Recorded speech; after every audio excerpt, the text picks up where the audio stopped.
ایک جوان کہتے ہیں بڑا گنہگار تھا، ایران کا رہنے والا ہے، ہوتا ہے جوان دوستیوں کے چکر میں، تو ایسا ہی جوان تھا، دوستوں میں پرائیویسیز میں اور ان چیزوں میں پڑا۔ جب والدین نے زیادہ پوچھنا شروع کیا تو اس کو پتا تھا اب گھر میں تو یہ میں کام نہیں کر سکتا، نشے کا عادی ہو چکا تھا، تو اس نے ماں باپ کو چھوڑا۔ کہتا ہے میں اتنا بد اخلاق تھا، جب غصہ آتا تھا تو کبھی کبھی ماں کو بھی مارتا تھا، باپ کو بھی۔ جب نفس کی حکمرانی ہو جائے نا بندے پر تو ظالم بھی بن جاتا ہے۔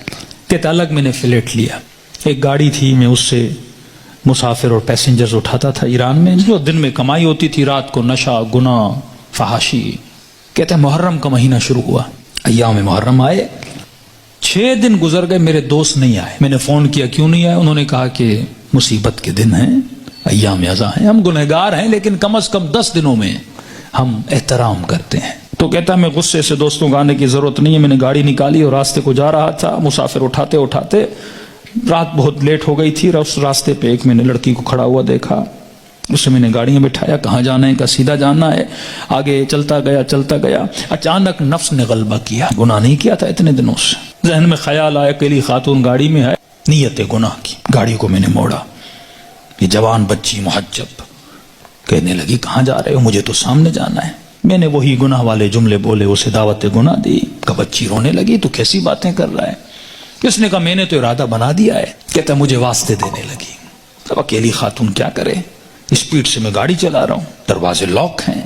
کہتا مجھے واسطے دینے لگی، ظاہر ایران تو مطلب دونوں شیعہ ہیں نا۔ کہنے لگی تجھے حسین کا واسطہ، تجھے مولا علی کا واسطہ، تجھے امام زمانہ کا واسطہ، ایرانی حضرت عباس کا بڑا احترام کرتے ہیں، تجھے ابو الفضل کا واسطہ۔ کہتا میں نے کچھ بھی نہیں سنا۔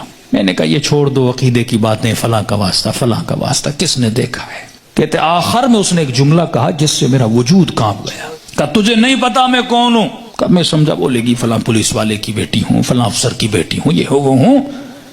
میں نے کہا کون ہوں؟ کہا میں سید زادی ہوں، تجھے واسطہ میری دادی زہرا کا، میرا ادب نہیں کرتا، میری دادی کا ادب کر۔ کہتے پتا نہیں ایسا کیا ہوا۔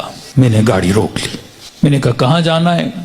کہا مجلس پہ جا رہی تھی، امام بارگاہ پہ اتار دو۔ کہتا میں نے جا کے اتارا، پورے راستے میں خاموش رہا، سمجھ نہیں آ رہی تھی، ایک خوف سا میرے وجود پہ طاری ہو چکا تھا۔ کہتا یہ خاتون گاڑی سے اتری اور جب جانے لگی تو مجھے کہنے لگی کہ اے جواں میں مجلس میں جا رہی ہوں، تیرے لیے دعا کروں گی، تو گناہ کرنے پہ آتا تجھے کون روکتا؟ میں اپنی دادی زہرا سے تیری سفارش کروں گی۔ میں نے سارے واسطے دیے تو روکا نہیں، لیکن جب تم نے میری دادی کا نام سنا تو رک گیا۔ اہل بیت فرماتے ہم بڑا احترام کرتے ہیں اس بندے کا جو ہماری دادی کا احترام کرے۔ یہ جوان کہتا ہے میرے وجود میں گویا ایک انقلاب سے، ایک عجیب سی سچویشن تھی، بس دل کر رہا تھا میں روں۔ کہتا جہاں میں نے اس کو اتارا تھا وہ میرا محلہ تھا، میرے ماں باپ کا گھر تھا، کئی عرصے سے میں آیا نہیں ان کو دیکھنے کے لیے۔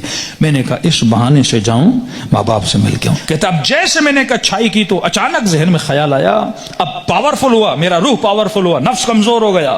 میں نے نفس کو مارا، اس کے گلے کو گھونٹا اور میں نے اپنے روح کی آواز کو سنا تھا۔ اب اچانک میرا روح پاورفل ہوا، میں گھر کی طرف گیا، گھر کا دروازہ کھولا، اندر گیا، گھر میں کوئی نہیں تھا۔ کہتا میں نے ٹی وی کھولا، اتفاق سے ٹی وی پر ایک ایرانی ذاکر کربلا کے مسائل پڑھ رہا تھا۔ کہتا میں سن بھی رہا تھا، رو بھی رہا تھا، اور اچانک جب میں نے چینل بدلا تو جنت البقیع دکھایا جا رہا تھا، سیدہ کی ٹوٹی ہوئی قبر دکھائی جا رہی تھی، اور ذاکر بتا رہا تھا کہ نبی کی بیٹی اتنی مظلوم ہے کہ اس کی قبر کا کوئی نشان بھی نہیں ہے، ہمارے گھروں پر بھی چھتوں کا سایہ ہے لیکن نبی کی اولاد کی قبروں پر کوئی سایہ نہیں ہے۔ اس نے سارے مسائل پڑھنا شروع کیے، اتنے درد بھرے مسائل۔ کہتا میرا دل پھٹنے لگا جب میں نے سنا اتنی بہترامی نبی کی بیٹی کی، تو کہنے لگا سیدہ میں اتنا بڑا گنہگار ہوں لیکن میں نے آپ کی بیٹی کا احترام کیا، ایسے تھے جنہوں نے نبی کی بیٹی کا احترام نہیں کیا۔ کہتا اب جب رونے لگا تو مجھے اپنے گناہ، اپنی خطائیں، اپنی بدکاریاں سب یاد آنے لگی، جتنی میری اندر کی کثافتیں تھیں گویا کسی نے سامنے لا کر کھڑی کر دی تھی۔ اب میں رو بھی رہا تھا، اللہ سے معافیا بھی مانگ رہا تھا۔ اتنے میں میری ماں گھر آئی، جس ماں کو مارتا تھا، اتنے سالوں کے بعد جب ماں نے مجھے دیکھا، کہتا جیسے مجھے دیکھا تو دیکھ میں رو رہا تھا، کہتے جیسے مجھے دیکھا تو بڑے پیار سے میرے ماتھے کا بوسہ دیا اور کہنے لگی رضا تو وہ نہیں جو یہاں سے گیا تھا، مجھے بدلا بدلا لگ رہا ہے۔ تو میں نے رو کر کہا کہ اماں مجھے سیدہ نے بدل دیا۔ کہتے معافی مانگنے لگا، ہاتھوں کا بوسہ لیا، ماں کے قدموں پہ گرا کہ اماں مجھے معاف کرنا، میں بہت برا تھا۔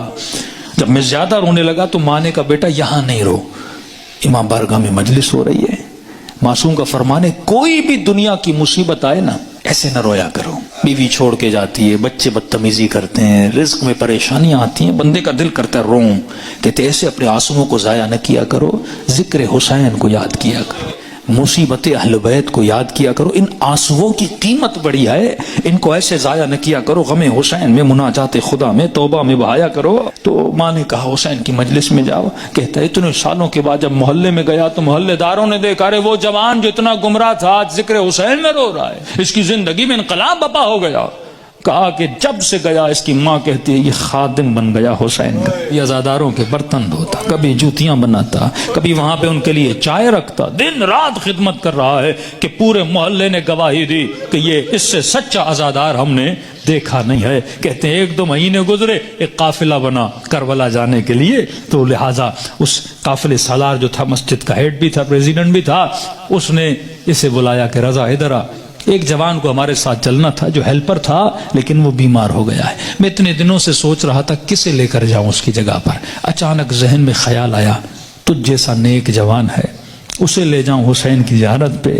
کہتا جیسے میں نے سنا میں رونے لگا، میں نے کہا مولا حسین کچھ دن نہیں ہوئے آپ کے قافلے میں آیا ہوں، اتنی جلدی آپ نے مجھے اپنی زیارت پہ بلا لیا۔ کہا مولا حسین کی زیارت کی، توبہ کی، واپس آیا، پھر ایک قافلہ حج کے لیے نکلا۔ کہا رضا قافلے والے اور محلے والے بول رہے ہیں جب تک یہ جوان چلے گا تو ہم چلیں گے، کیونکہ ہم نے اس سے اچھا خادم نہیں دیکھا، اس سے اچھا محبت کرنے والا نہیں دیکھا۔ کہ تب تو پاؤں سے زمین نکل گئی کہ سیدہ اپنے بیٹے کی زیارت بھی کروائی، اب اپنے جنت البقیع بھی مجھے بلا لیا۔ کہ اتنا بڑا شرف مجھے ملا، گویا زندگی بہار بن چکی تھی۔ جب سب کچھ کر کے واپس آیا، اس کے محلے کا ایک نیک متقی پرہیزگار تاجر تھا، بزنس مین تھا، وہ اس کے باپ سے ملا، کہنے لگا کہ میں اتنے دنوں سے دیکھ رہا ہوں ایک جوان میں اتنا انقلاب آ جائے، مجھے سمجھ نہیں آ رہا، مطلب یہ ارادے کا اتنا مضبوط ہے، یہ اور بن چکا ہے، میں چاہتا ہوں کہ اپنی بیٹی کا رشتہ اس سے کرواؤں۔ اس نے کہا کہ میں اپنے بیٹے کی گارنٹی نہیں دیتا، تجھے پتا ہے 4 مہینے پہلے کیا تھا اب کیا ہے، بات کرنی اس سے جا کر خود کر۔ اس کے پاس ہے، کہنے لگا رضا اپنی بیٹی دینا چاہتا ہوں لیکن ایک وعدہ دو۔ کہ کون سا وعدہ؟ کہ وعدہ یہ دو کہ پھر حسین کو چھوڑو گے نہیں، یہ دروازہ چھوڑ کے جاؤ گے نہیں۔ کہنے قبلہ میں اپنی ہر نماز میں دعا کرتا ہوں اے خدا وہ دن میری زندگی کا آخری دن ہو جب میں حسین کے ہاتھ کو چھوڑ کے چلا جاؤں۔ کہتے کل رشتہ لے کر آ جانا۔ کہتے یہ جوان اپنے ماں باپ کے ساتھ رشتہ لے کر گیا۔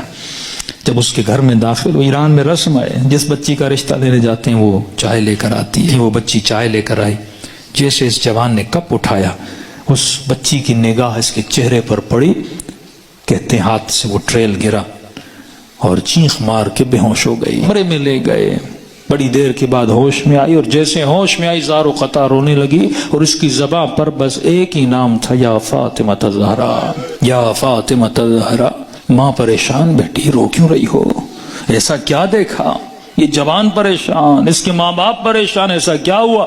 کہتی اماں اللہ کی قسم ہے کل رات میں نے خواب میں سیدہ فاطمہ کو دیکھا تھا، مجھے سمجھ نہیں آ رہا تھا، کل رات بی بی اسی جوان کا فوٹو مجھے دکھا رہی تھی اور کہہ رہی تھی کہ تو میری چاہنے والی ہے، جب اس کا رشتہ آئے اسے انکار نہ کرنا، اس نے میری بیٹی کا احترام کیا تھا۔ تبھی فرمایا جب تو ایک قدم اہل بیت کی طرف جاتا ہے وہ 10 قدم آگے بڑھاتے ہیں، لیکن سوال یہ ہے کہ یہ قدم اٹھیں، زندگی میں ان کو راضی کرو جن کے راضی ہونے سے خدا راضی